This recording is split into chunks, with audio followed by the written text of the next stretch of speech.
Good morning, good morning, good morning. What's up? Week 7. The year's flying by. Yeah, it seems like just last week it was week 6. I remember when Bears fans had hope. That's how fast the season's going. I remember when Tom Brady was married happily. I remember when Russ was cooking. I remember when there was an Uncle Ben's. But how you guys doing? Mediocre at best. My alma mater ended up losing to East Carolina yesterday, and I didn't get a chance to watch the game, which is kind of depressing. So it puts me in a kind They of lost to a directional school? They did. Huh.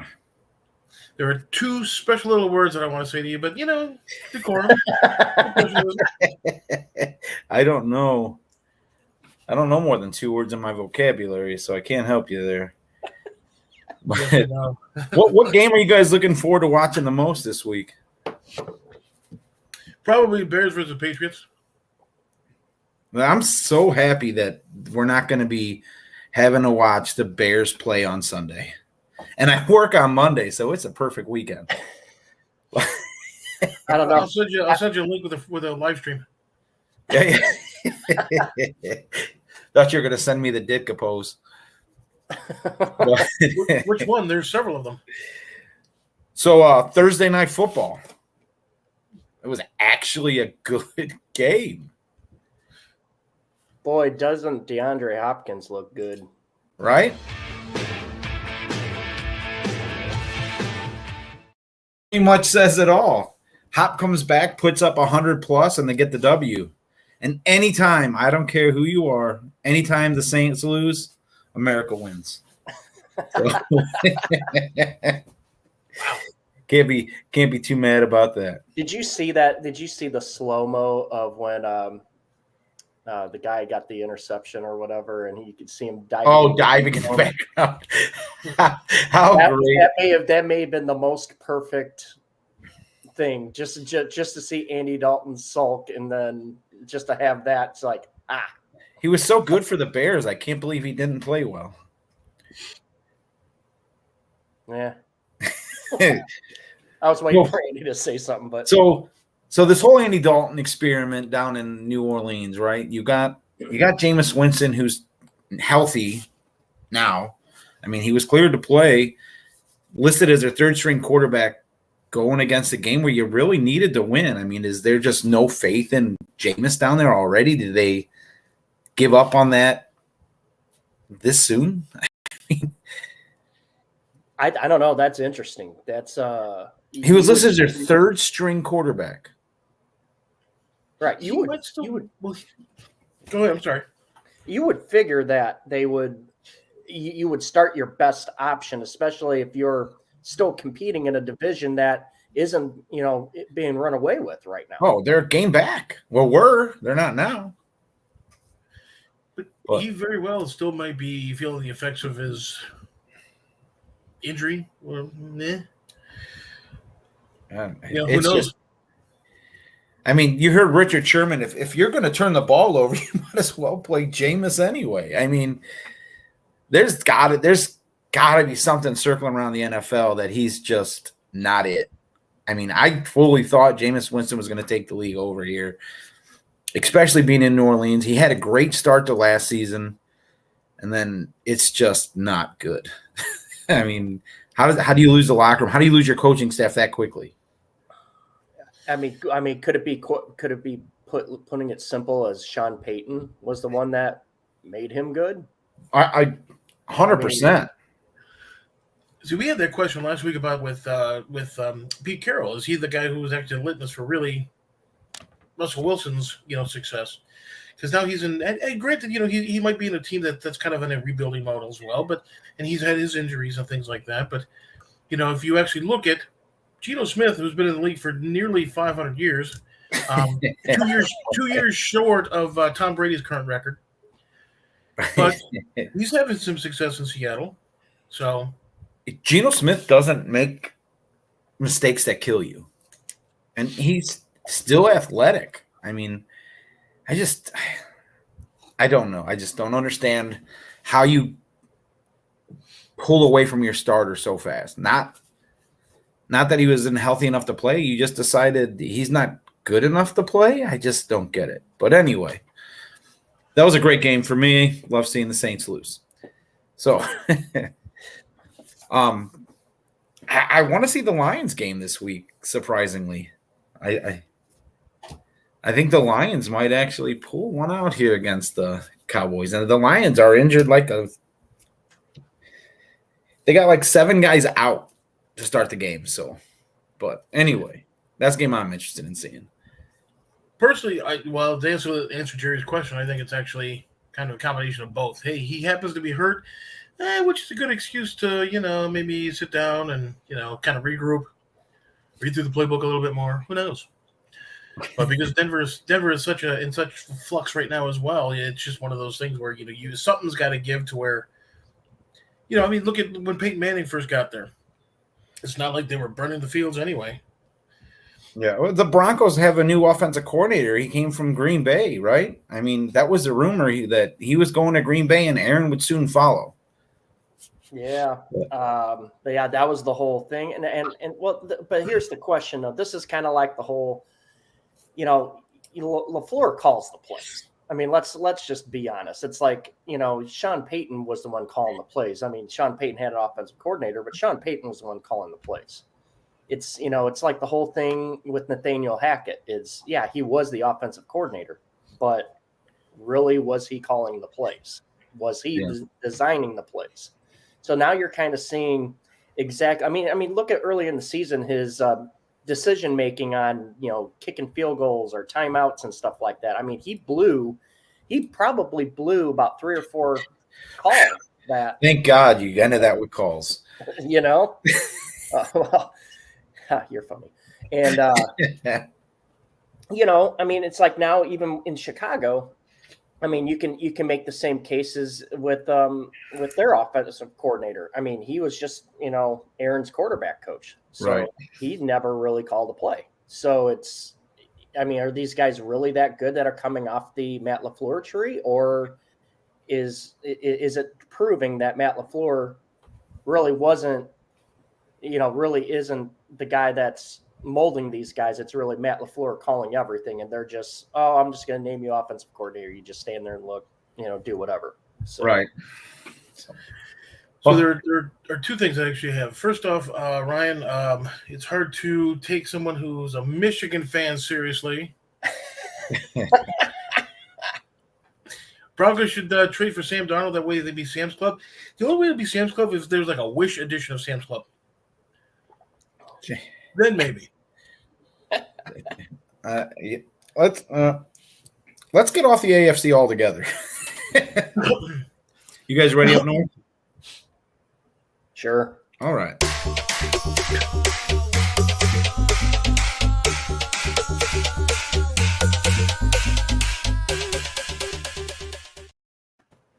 Sorry, we had this idea to have an AFC show, but can't get the host all together on the same page. So this is the AFC, though.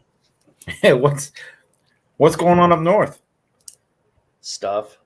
Pretty much. Stuff and things. So you want to go to the Bears. Bears are, of course, playing on Monday night versus the vaunted Patriots. Now, the Patriots, unfortunately, are an okay team. The Bears, unfortunately, let's just put it. We'll give Ryan the last word on how the Bears have been playing lately. It's like the critic. It stinks. Although this might be the breakout game where they score maybe 1, possibly 2 touchdowns. Is Bailey Zappi starting for the Patriots still? No. As a matter of fact, Ian Rappaport just tweeted about that, saying that Mac Jones took the bulk of the first team reps. So that's usually the indicator.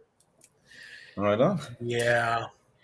He played well. I don't know if you guys remember someone saying that Bailey Zappi will be NFL ready very quickly.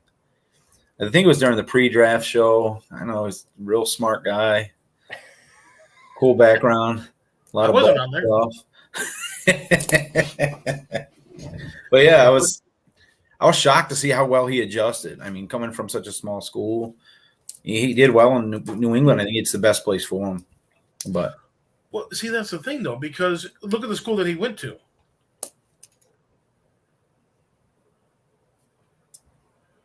Nobody knows what school he went to. No. come on, You're Andy. wrong. Didn't he go to North Dakota State? No, Where'd he go? I don't remember, but I don't believe it was North Dakota State. I could have sworn it was. I mean, North Dakota State, they're like, I don't know, 5-6 time defending national champions or something like that. Let me Google this on the Google machine. We're not sponsored by, however, we are open to. But if you're looking at WKU. like, That's what I thought. where? WKU, Western Kentucky. Ah, He's a yeah, Hilltopper. they're a powerhouse in the Western Kentucky area. Jerry chimes in after we say it. Figures 2 seconds late, just like always. But anyway, as far as like the Bears transactions, they actually did make a few moves. They of course waived wide receiver Amir Smith-Marset. They signed tight end Samus Reyes to practice squad, and of course promoted wide receiver Isaiah Coulter to active roster. So that's just spectacular, unbelievable moves that probably. But anyway, let's talk about what the injury list looked like. So, Well, according to my computer, which is of course taking its sweet time, there's no injuries. There's no so the Bears, the Bears are actually the first time ever reported injury free this week. But are they active at the end of this week? They have 1 week to do it. They're gonna move them, keep them. Good question. Because if you're looking at, I think they're still looking for offensive line, of course, because they're having some issues with some of their players actually gelling, and that's understandable. They've only been together for just a few weeks, so it'll get to that point where they're going to eventually have that cohesion that an offensive line needs. And that's fine, and it takes time. Unfortunately, with Justin Fields not necessarily getting that time to be able to get turned into the pocket passer that the coaches want him to, which is kind of odd also. They should be playing to his strengths. But, if he's always running for his life, he can scramble, get another 40 yards. Maybe, that way they can just fail within the 5-yard line 6 or 7 times like last time. It's actually somewhat depressing to see the Bears play the way they're playing when they have enough talent to be able to actually show, if anything, a good game week in, week out. For some reason, their consistency just has not been there. Any consistency at all, period.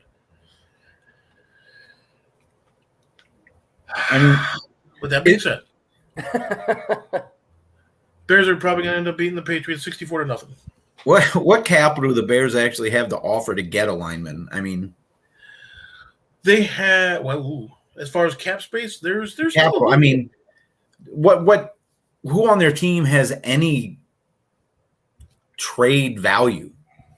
You got Roquan, but Roquan's he's going to be sticking around for the other year and then hopefully get paid at the end of the year. Of course, the problem is I don't know if the Bears are necessarily going to want to pony up that kind of money. He is getting a little bit older.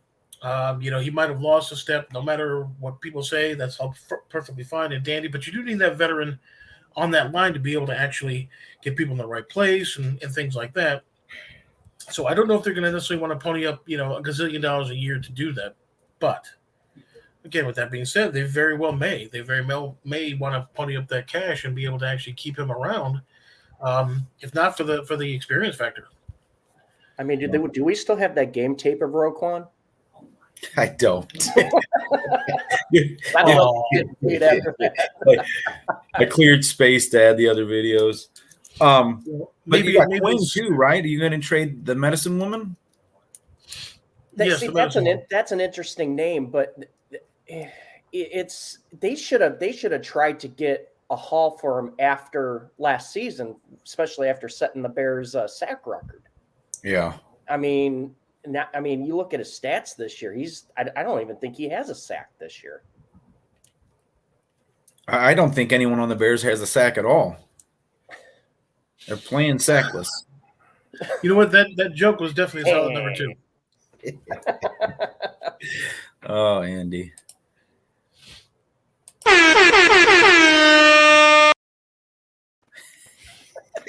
So when I get a little bit of spare time, you guys are going to be in trouble. I'm putting everything on there.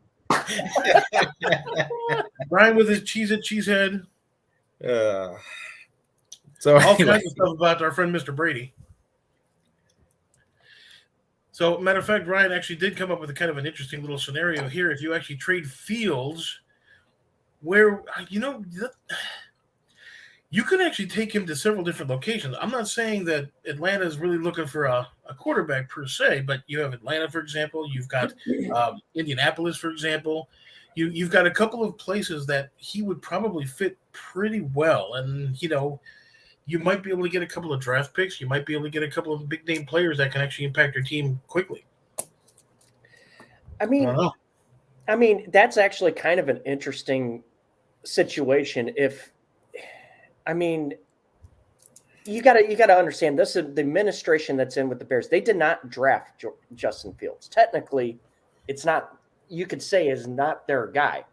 I mean, if the Bears are, let's do a theoretical, and it's 63-62 Monday Night Patriots, right? I just do that for Andy. Do the Bears finally just say, okay, it's time to make moves, so it's time to, bring in the future? Do we really like Justin Fields? And theoretically, could we get a quarterback in the draft? I mean, I think all options should be on the table just to get capital back. Yeah, I mean, he's got the talent, though. You can build around him. You just got to get an offensive coordinator that's willing to build an offensive game plan around, Justin Fields. Yep. All right, we're doing a couple of things here, but no, I mean, because Justin Fields does have all the talent in the world. He really does. He's relatively quick, fairly accurate, even though a couple of games ago you didn't necessarily see that, but fairly accurate arm. He's got a strong arm. His decision making could be a little bit more on the plus side. But again, even when you actually had Jay Cutler in Chicago, he had the same problem. He's got all the talent in the world, but if you're running for your life every play and you're getting sacked 3, 4, 7, 12 times a game, it's just one of those things. You're not going to have success until you actually start from the front right there. But they very well could actually trade him. Who knows? He might actually go north. Granted, they won't trade, in the division, but he could go north to Green Bay because they have an aged quarterback there that maybe it's, who knows? What's going on with Aaron Rodgers? Maybe he's born with it. Maybe it's Maybelline. I don't know, but I mean, both him and Brady, it kind of seems like Father Time's clipping at their heels. I mean, you think that's the case in Arizona or in Green Bay with A-A-Ron? Well, the interesting thing is there was a report that came out that I read. It was kind of interesting that they said there were some rival execs that said that Aaron's body language is worse than ever. Looks like he doesn't want to be there. It was pretty interesting to read that. And then as I think about it, I'm like, well, he keeps making comments saying that he loves it there in Green Bay, blah, blah, blah, blah, blah. But is that kind of like, is that covering up the mess that's truly happening? I think, with how the season's gone, he's definitely frustrated. I don't know if he's ready to admit that maybe the whole contract and everything and all of the things he's done, it actually really destroyed the team. And I think there is a big problem. So yeah, financially he's strapped them. I mean, but well, let me ask you this now: is that going to be something more of a hindrance, like in the long run? I mean, his legacy there in Green Bay, he's got several different playoff appearances, only one Super Bowl victory, but with the fact that towards the end of the year or towards the end of his career here, he was basically trying to cash out. Is that going to hurt his legacy, you think, in Green Bay? I mean, they up in Green Bay, I mean, obviously they always look up to Bart Starr and Brett Favre. I mean, two guys who brought championships, the MVPs, stuff like that, did things well. With an Aaron Rodgers case, I mean, all you got to do is look at his playoff record. I mean, the guy can't. It seems like you go to the NFC Championship game so many times and then you choke. You constantly choke. With this now, I mean, yeah, I mean, he's, he thinks he's, better than Favre, better than Bart Starr, whatever. But honestly, and I'm seeing it more and more with Packer fans. I think Packer fans are kind of just going, we're done with this guy. He's not, he's not the top guy. So yeah. Right. And then if you actually are losing some of your receivers that you're used to, I mean, you still have Cobb there, which is all fine and dandy. However, Not today. no, he's on the IR. not today. But you have two guys combined are what, 80 plus years old. So, and you have all that experience. That's all fine and dandy, but you can only get open so many times for, one particular player. And, Bakhtiari, I mean, I don't know how he's doing, but, at least they're trying to shore up their offensive line. But his mobility, I've seen like Aaron Rodgers, his mobility has actually certainly gone down. You remember even 3 years ago, he was never going to be blazing speed, but he had that weird elusiveness. Mm-hmm. And that just doesn't seem to be the case this year. So I think you're right. Father Time kind of is catching up. And if you look at Tom Brady, he even looks old. Yeah, he's not playing like I don't want to say he doesn't have the desire to be out there. I just think he's not all there completely like he usually is. There are some off-field issues, that he's dealing with for sure. But it's just kind of one of those things. Yeah. If I had multi-jillions of dollars and you put in that same situation, and whatever the base argument is between them, she really wants him to kind of quit and just spend some time with the family. You have multi-jillions of dollars, sure. I don't think it's him not coming out of retirement that was the issue. We're not going to talk a lot about this. I'm so sick of the narrative, but he signed a 10-year contract with Fox before he even came back. So he wasn't planning on staying home anyway. So that ship has sailed. I'm done listening to that narrative. He wasn't going to be there anyway. But anyway, Pac's favored 4.5 against the Commanders. Good news for the Green Bay Packer linebacker core. Carson Wentz is out today, so we won't have anybody serving pancakes. Here we go. I don't know. This game makes me. I'm still a little nervous about this game, though. I mean, the Commanders. They if you look at their season, yeah, they've lost a lot of games, but look at the point margin. I mean, they're in every single game. I mean, what's his name? Heineke or something like that? Yeah. His talent level's probably on par with Wentz. So you're not really getting any different there as It kind of reminds me of Minshew. Like, he's good enough to start, but not good enough to be the starter. He'll get you like 4 or 5 games. I mean, does that make sense? I mean, Yeah, it does. Actually, this game in particular makes me nervous because of the fact that the Packers defense they've played downright horrible. They can't stop anybody. The way the offensive line played last week against the Jets, they weren't getting any holes for the running backs. They were not giving Rodgers time. Rodgers has just been getting peppered this year, to be honest. And with the caveat, I don't mean to interrupt you, but with the caveat that with the fact that the Jets are up and coming. I mean, they've had years of languishing in the basement, so those first round picks are starting to pay off. Yeah, you can't necessarily. I don't want to say you don't want to necessarily put it all on Aaron Rodgers and the offensive line and stuff like that, but they were going against actually a surprisingly good team. Yes, I agree. I'm glad they lost. However, yeah. But anyway, it's just real quick. They activated Sammy Watkins off of IR and obviously put Randall Cobb back on IR. So, that's really, really like the big moves. And Christian Watson's still out. Bakhtiari was limited participant, but I think he's going to play. It's just as of right now, I mean, they need help at the receiver position still. And I think they are inquiring on a couple players. One in particular is the Chase Claypool from Pittsburgh. Yeah, that's going to cost some money, though, I think. Yes. So we have to see how that's going to go. But I mean, This is honestly, in my opinion, this is a must-win. If they lose this game, there's no chance them coming back in the North. I don't know if it's a must-win. I mean, you got Kirk Cousins up there leading it. I mean, he's inconsistent. I mean, one game he's great, the next game he looks like Aaron Rodgers. True, but they're 5-1. No, I know. That's the thing. That's the thing. They're 5-1, and they have the game in hand against Green Bay already. Yeah, so, I'm not one to pat myself on the back, but I think someone said early on in the year that this was the Vikings season. I don't know. Think I hear?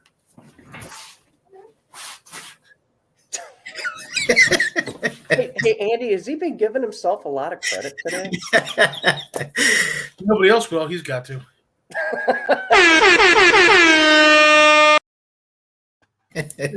You had to pick the 70s, you know what? We're going to go ahead and leave that one alone. But you picked the poor Aaron Rodgers. 70s PS.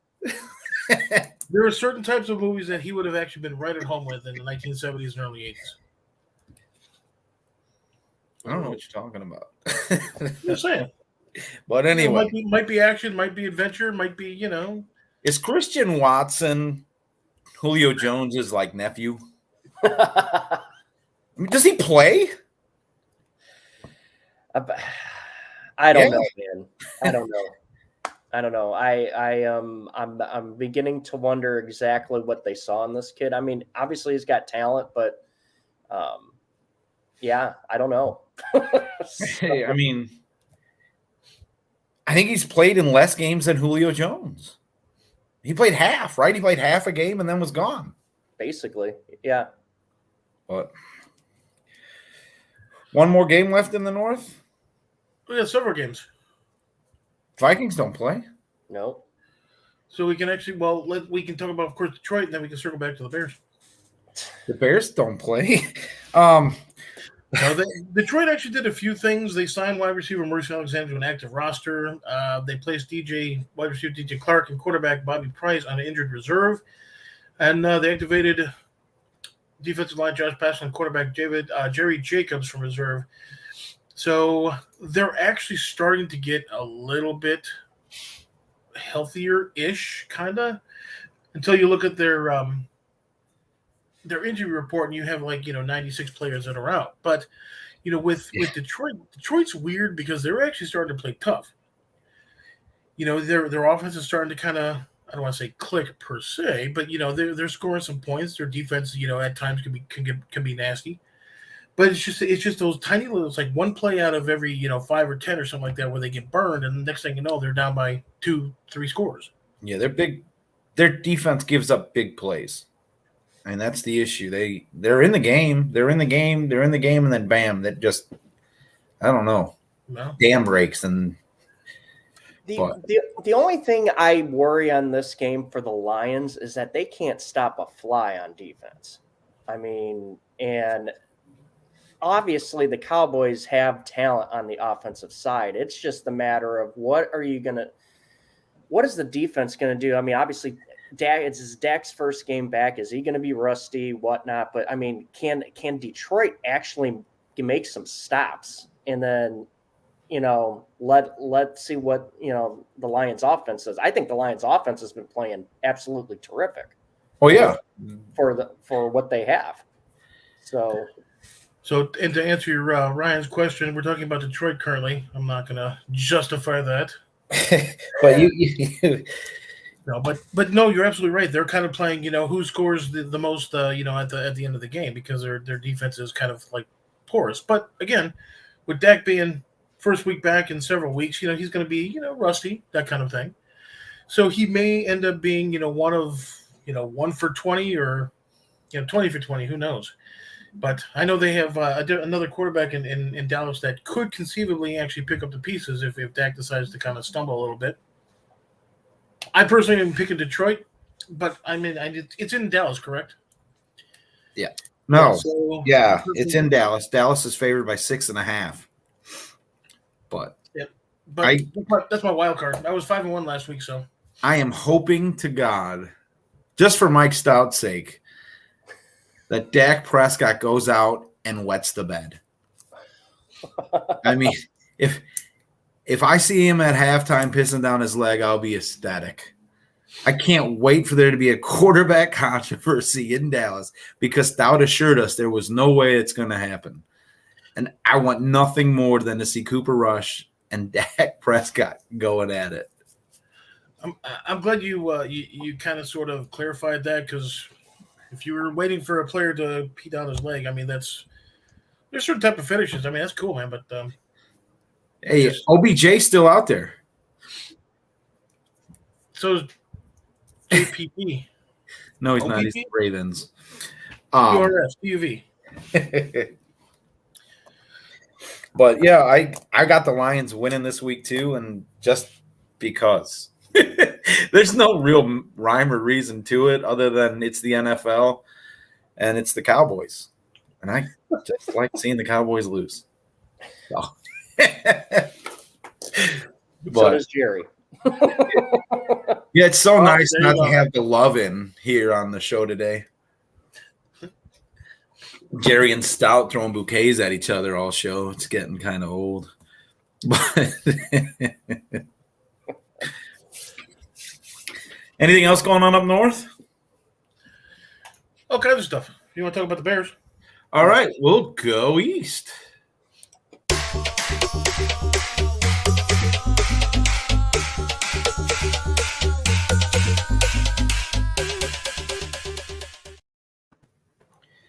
Whoa. G-Men Jags. Giants are still without their two main receivers, and Tony and Galladay both being out this week. Linebacker Cordell Flott is out, and linebacker, I'm not even going to try to say his last name. We'll just call him X. Okay, and then we got their center is questionable, and their Jason Pinnock is questionable as well. Both are likely to play. The Jags are going to be without Shaq Griffin and Agnew. Questionable, you got Marvin Jones, Foley Fatusaki, Olaquin, and defensive tackle Dave Hamlin. I think Jags get right this game. Jags are giving 3 just because they're the home team, though, but I really think the Jaguars have a chance at upsetting the Giants and bringing the NFC beast back down a little bit. I don't really see a reason to think the Giants can do much this game. Tony being out, Galladay being out, they're going to rely on their, third and fourth string receivers to actually step up and have a big game. Again, I think Jags actually take this one by 10, but we've covered the other 2 games already. We got the Packers and the Washington. Go ahead.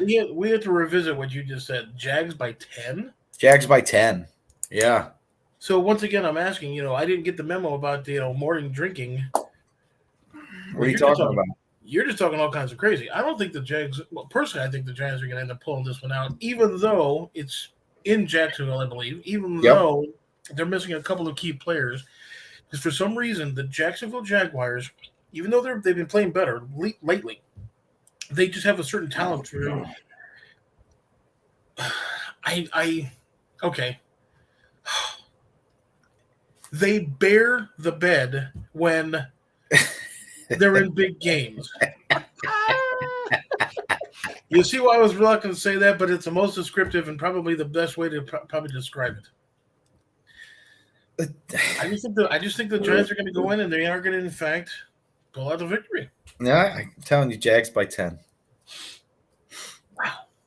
And I only say that because I don't think if it gets into a shootout format, the Giants have the firepower to match the Jags. I know the Jags firepower. I get what you're going to, but yeah, I don't think they can do it. I think the Jags win this one 30-20. I think they put up 30 today.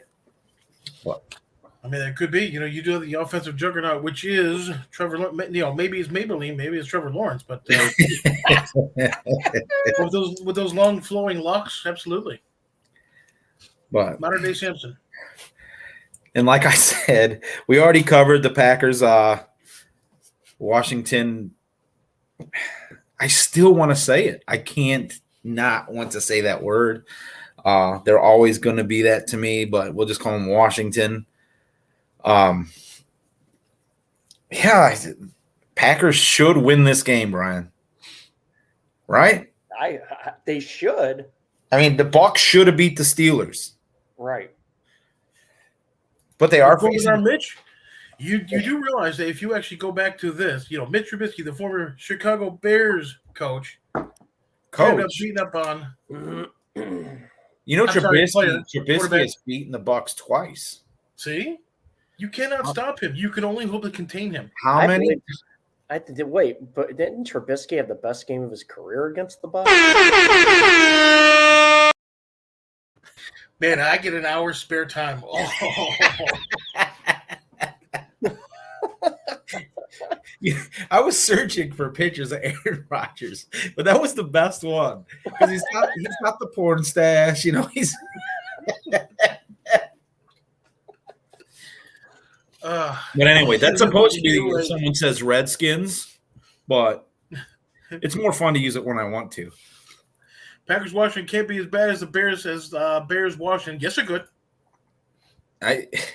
What if the Bears was the Commanders' get right game? That could be. I mean, it takes one game. It could have been. It could have been. It could be a blessing in disguise too that Carson Wentz is hurt for them too. Your linebackers are going to be healthy come week 8. And we've already covered Lions Cowboys. Something happened this week in the West. I guess we can talk about that a little bit and then get to the best part of the show.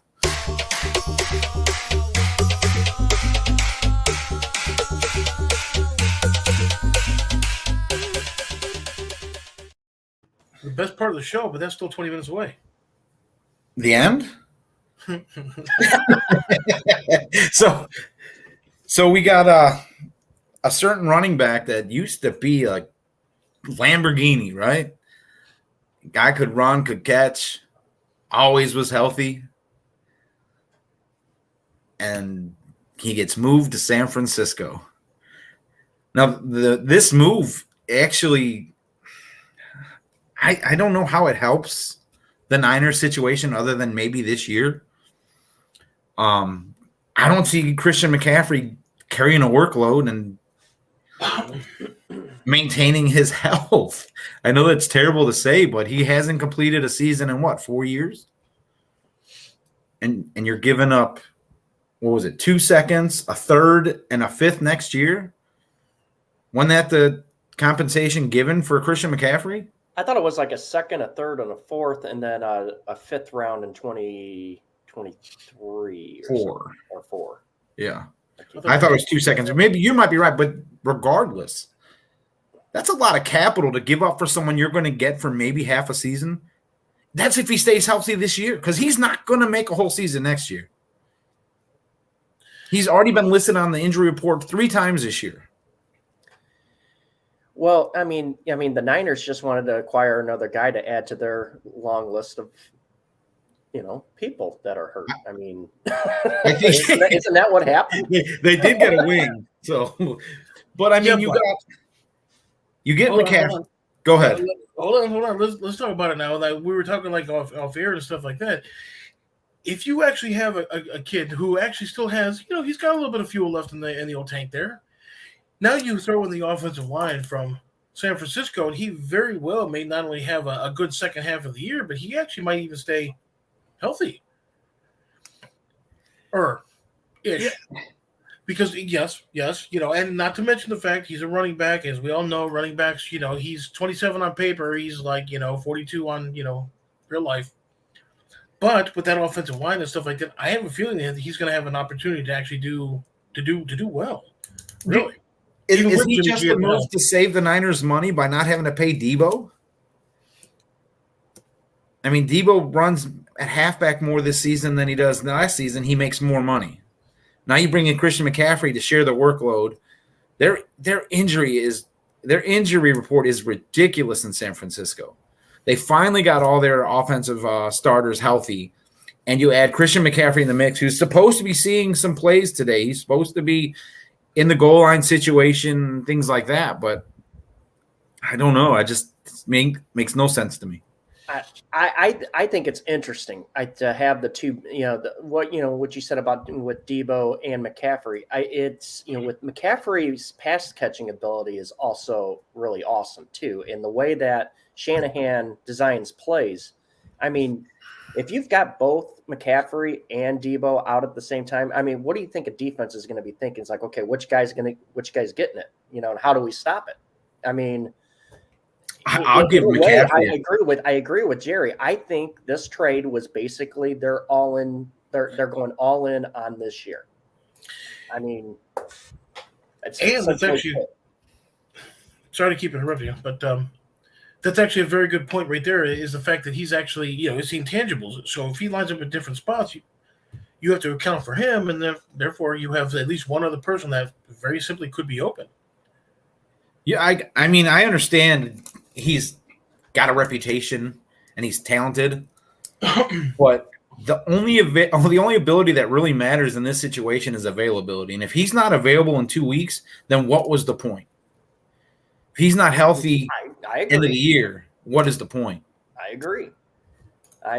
So you just invested all that draft capital into a huge what if. I completely agree on that too. I mean, that's what I said. It's like it's the double-edged sword factor on this. I mean, if you go all in and it pays off with the Lombardi Trophy, then you consider that a great trade. But if he gets hurt in a couple weeks and he's done for the season, you basically just gave draft picks away. You gave the future of your organization away for a chance, right? So. If you gotta respect the move, right? They're definitely giving their fans something to be happy about, something to cheer for. What did Green Bay do last week? What did Tampa do last week? Nothing. Right. They sat on their thumbs, and those are two Super Bowl contenders, Super Bowl possibles. I mean, at least the Niners are making moves to, increase the chance. And think about this. I mean, we all know Debo's great and stuff like that. But now when you've got Kittle, you got Ayuk, you have. I mean, you can theoretically run an offense where you're not going to expect Jimmy Garoppolo to do much, and just besides being a game manager, he doesn't have to take the necessary shots downfield now because you've got all these guys. Yeah, well, I did see reports saying that they believe the Niners signed McCaffrey just to take the ball out of Jimmy G's hands and keep him from making decisions. And that was off CBS. It wasn't like it was some TMZ news source. It was off CBS Sports. I don't know if that helps. Jimmy G's not a bad decision maker. He's not going to kill you. And then you have, and then you put their defense up against any offense in this league right now. I mean, shoot. I mean, like I said, if CMC pans out to be good, the Niners, like I said, they went all in. They could easily turn their fortunes around this year. Oh yeah, just saying. So how St. Louis, for example, basically did the same thing last year, and they of course paid everybody. Everybody's coming in. They ended up winning barely, but I don't know if I would necessarily call this them going all in because you have, and granted, you have a couple of names that are somewhat stand out in San Francisco, but it's really the team concept. So you don't have, like, for example, you have, who is St. Louis? L.A. Whatever. Who cares? But yeah. 25 Bears. Shut up. No, but think about it like that. You have, like, the team concept versus, like, one big name player, like, for example, Odell Beckham. Everybody knows who he is because, he's always been a self-promoter kind of a thing. A-A-Ron. Everybody knows A-A-Ron because of those long flowing locks as well. And that, I'm going to steal your catalytic converter look. Tom Brady, because he's been in the league for 60 years. Everybody knows him. But you have the team concept. I just think that the San Francisco actually have an opportunity to actually do some good. In spite of old Jimmy G, because we all know that he's lackluster at best. I don't know. I mean, Jimmy G is a winning quarterback. He's taken the Niners deep in the playoffs last year. He took them all the way to the Super Bowl and fell 2 yards short of being the MVP, apparently, what Jerry says every single episode. I think the Niners should trade for Justin Fields and go all in. I don't. That's actually kind of interesting. Because San Francisco, of course, you have that offensive line again, so he may end up being more of a pocket passer, but then he would also have more of an option to be able to run and do whatever, to play within his actual skill set. It is the rematch of the Super Bowl today. Who do you got winning this game? Chiefs, Niners. I mean, we're going to give them away in pick six in a little bit anyway, since we're already cutting into the greatest side of the show. But anyway, who do you got winning this one? Who are you talking to? Anybody. 49ers. I got the Chiefs. I think the Chiefs still.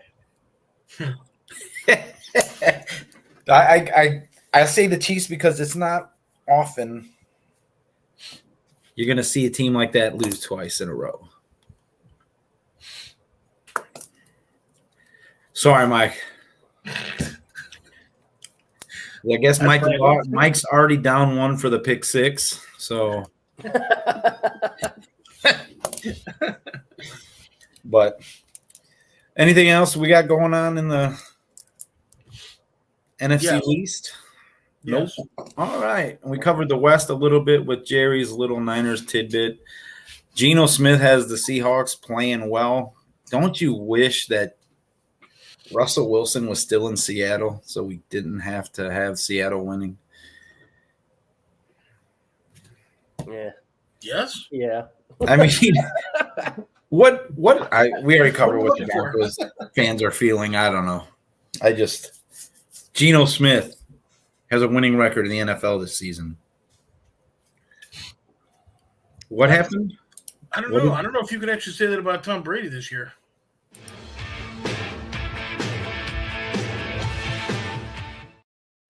And again, anytime the Saints lose, America wins. So, all right. I said that. What's that? So that certainly fell flat. Oh, no. I was just responding to this. I was responding to this. No, you weren't. Boy, this show's going south. It is going south. There we go. What a segue. Wow.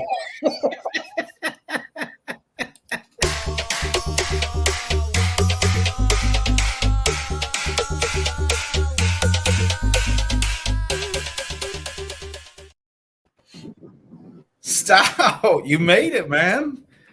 Just in time for the best segment of the show. Well, are we going to NFC East? Is that where we're going?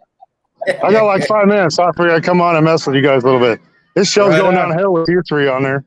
Jesus. How'd the boy do today? I gotta take my frustrations out on somebody, man. That was bad. Okay. I had a rough one. You guys doing all right? Well, we're all right. We're in the South, so Look at his little cowboy hat. That's a Michigan hat, Jerry. Don't worry about my hat. all right. NFC South. Bucs coming off a terrible loss against the Steelers. Go against Baker Sam Darnold again with PJ Walker. PJ Walker leads the Panthers again this week. He's going to be handing the ball up to Christian No. He's going to be throwing the ball to Robbie. No. I mean, is there anyone left? Well, they're going to be getting those offensive juggernaut of a play from Matt Rule. Oh.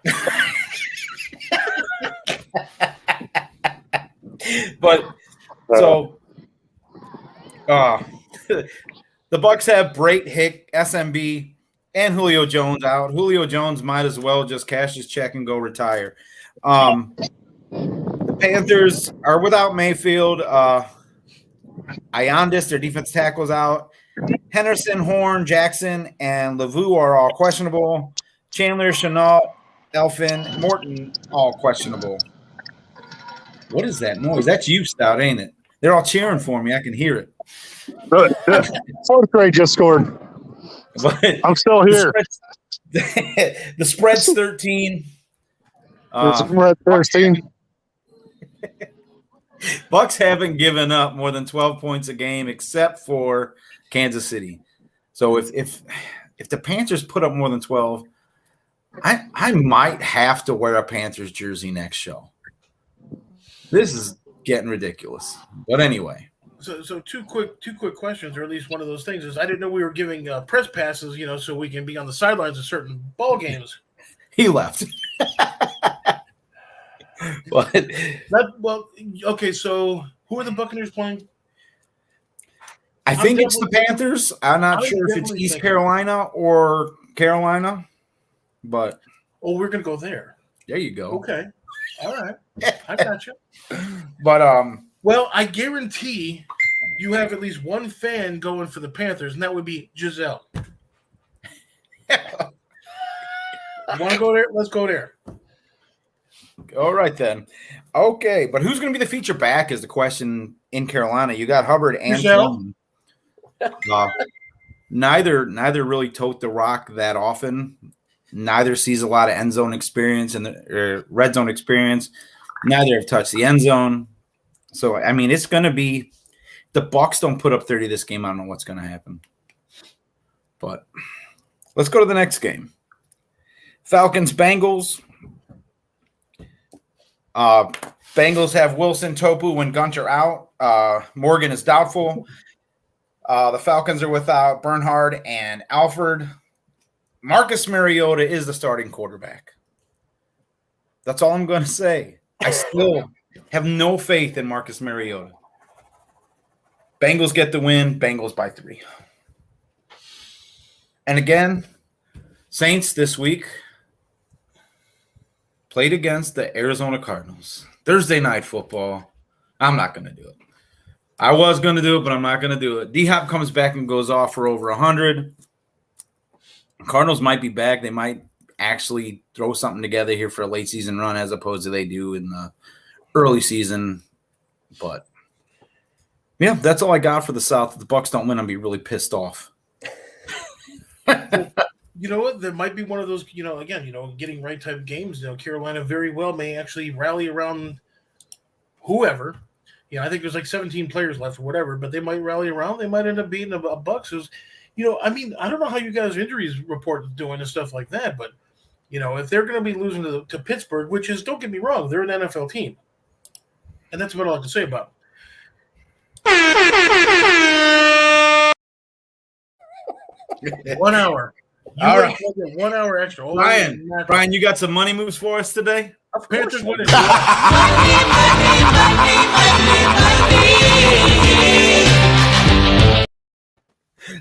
All right, get your couch change ready. Take Cleveland plus 6.5. Take the Lions at plus 7. Take the Tennessee Titans minus the 2.5. Take the Jacksonville Jaguars minus 3. And take the Houston Texans plus 7. So you got the Jags too. Mm-hmm. There you go. That's a good way to end the show, but we'll go pick 6 anyway.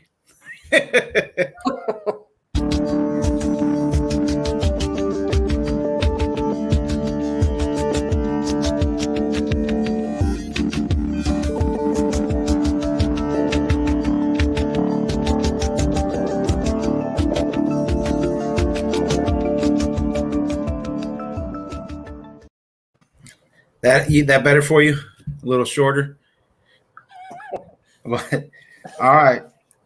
So who's in the lead right now? I think we got Andy. You're in the lead? Duh. How does that happen? Because of my utter brilliance. Anyway, start us off, man. Who you got for your pick 6? So we have several different teams that we're going to be picking this week. I actually So I picked them last week. They ended up, poo-pooing the bed as we. So let's see how this works again. Packers over the Commanders, or else. Bucks over the Panthers. Even though I think the Bucks are, they're an aged, lacking team. I don't think they're going to be doing much this year for sure. And the Panthers are up and coming. But I still got the Bucks over the Panthers. Lions, in fact, over the Cowboys. Dak Prescott, I think, just because he's going to be coming in for the first time in several weeks, going to be a little rusty. Lions are going to go in and beat him up. Bengals are going to be over the Falcons. Jets over the team that they're playing. Can't read my handwriting. And, of course, the 49ers are going to be beating the Chefs. All right. And in second place, Brian, you've got second place over me, right? No, it's you and Stout. Oh, second. So go ahead. All right. So I'm going to go ahead and we're going to do the Bengals. I'm taking the Raiders. I'm taking the Bucks. We're going to also take the Cowboys. I just don't see the Lions doing it. You don't want to see the Lions do it. Don't go to the zoo. And because of my good friend Andy here, I'm going to take the Patriots. There you go. And then I'm finishing it off with the Jets, Jets. Is that because you lost? Basically, yeah. All right, then. Stout's got Cowboys, Packers, Giants, Ravens, Bucks, Jets. He's already lost with his son's team, so we're going to give him -1 to start off the day. Jerry's got Cards, Bucks, Boys, Packers, Patriots, and Giants. And I've got Bengals, Chiefs, Ravens, Patriots, Packers, and Lions. I don't know. We'll see. But any closing thoughts? Oh yeah. I'm surprised you didn't hush Andy up there again. I was going to, but I figured he's going to say stuff. I was going to let him get it out. Oh, yeah, give me an hour. Boy, I'm gonna have some for you next week. No, you won't. Oh yeah. we're gonna set some time on the old schedule there. We're gonna. I wouldn't be surprised if you would be crying into your pillow at night. I don't use a pillow. Gross. Pillow, doll, whatever. Yeah. Brian, anything to go before we go?